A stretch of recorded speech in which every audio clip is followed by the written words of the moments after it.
Hi, I'm Claire. I'm the educator here at the Foothills Medical Center Cardiac Cath Lab, and I'm going to give you a little overview on how to work the monitor defibrillator. To turn it on, you just press your big green button here at the top.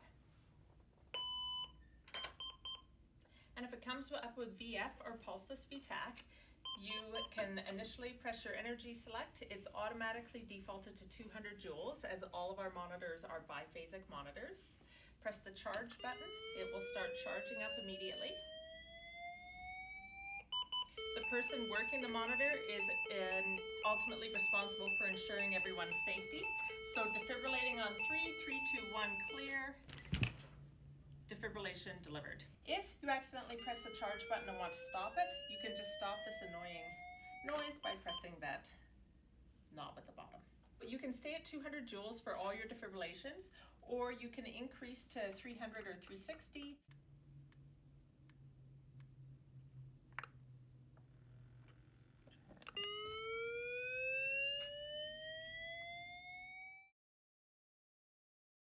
Okay, so the rest of the monitor also can function as a vital signs, give you your blood pressure, your ECG on, it depends on what kind of monitor you have. Some can do 3 leads, some can do 4 leads, some can do 12 leads.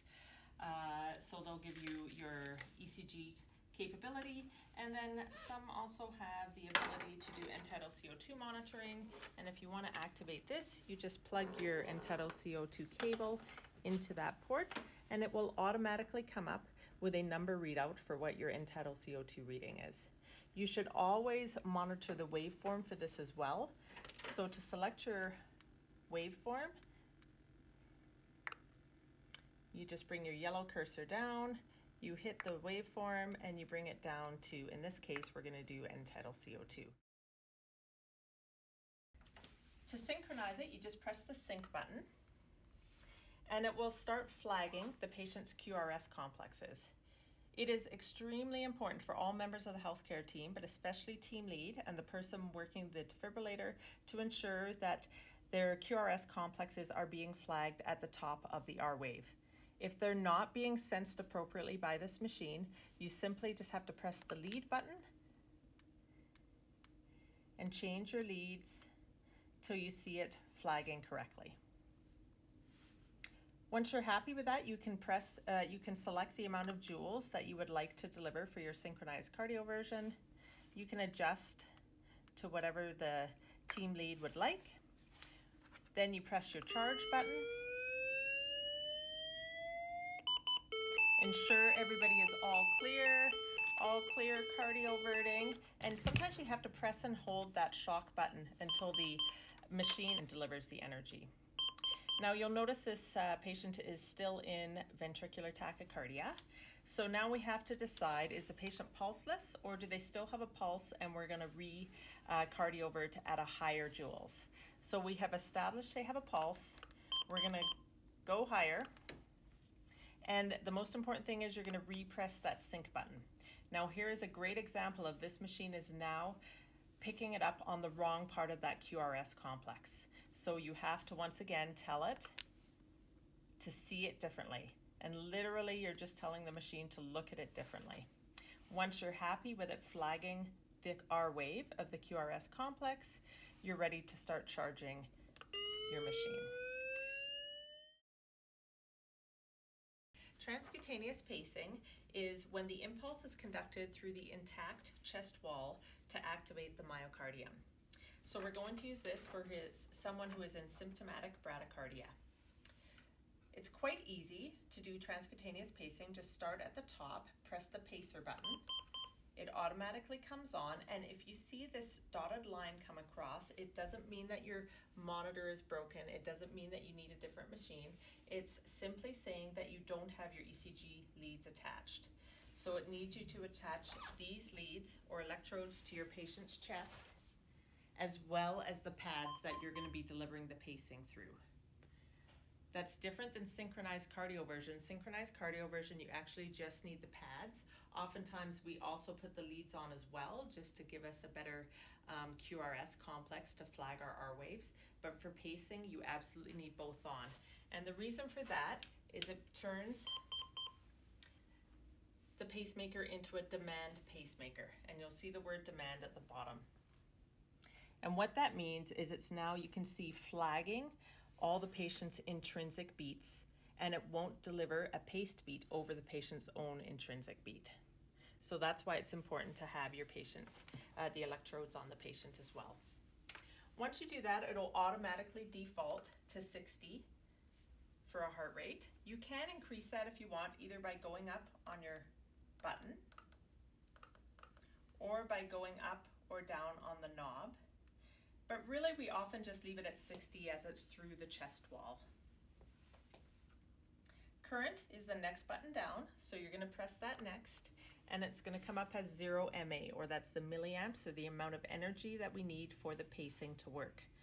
Often, the person working the monitor will say to the team lead, how many milliamps do you want? And your answer as team lead should just be as much as it takes to achieve pacing. So to do that, you're going to turn your current up, and really this is not going to work below 50 milliamps. So I say go very quickly to 50, and here you can see your pacing at 60 beats per minute, but we don't have any capture after your pacing spikes. So we're going to keep going until we see evidence of ventricular depolarization or a wide QRS complex after every pacer spike. So here we have 100% what we call electrical capture. Next, we have to confirm that we have 100% mechanical capture. The best place to do that is to feel for a femoral pulse.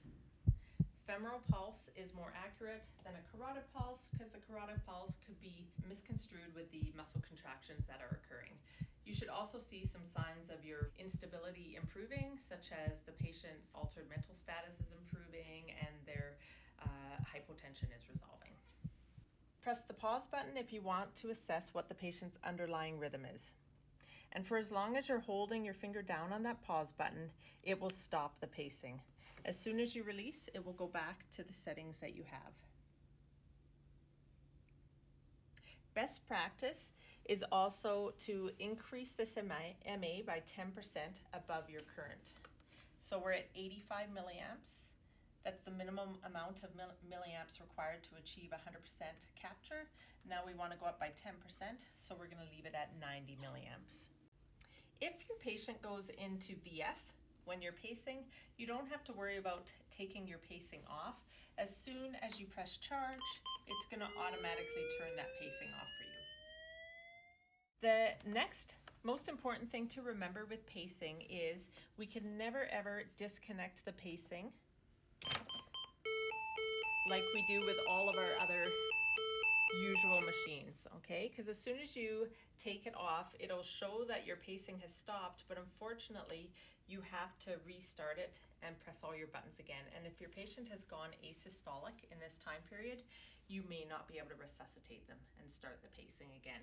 If you need to you can't leave your machine to where your patient is now going, the best thing to do is to take a second set of pads, put them on in a different location, attach them to your monitor defibrillator, set it at the exact same pacing settings that's set over here. So you're going to set it at a 60, a rate of 60, a current of 85,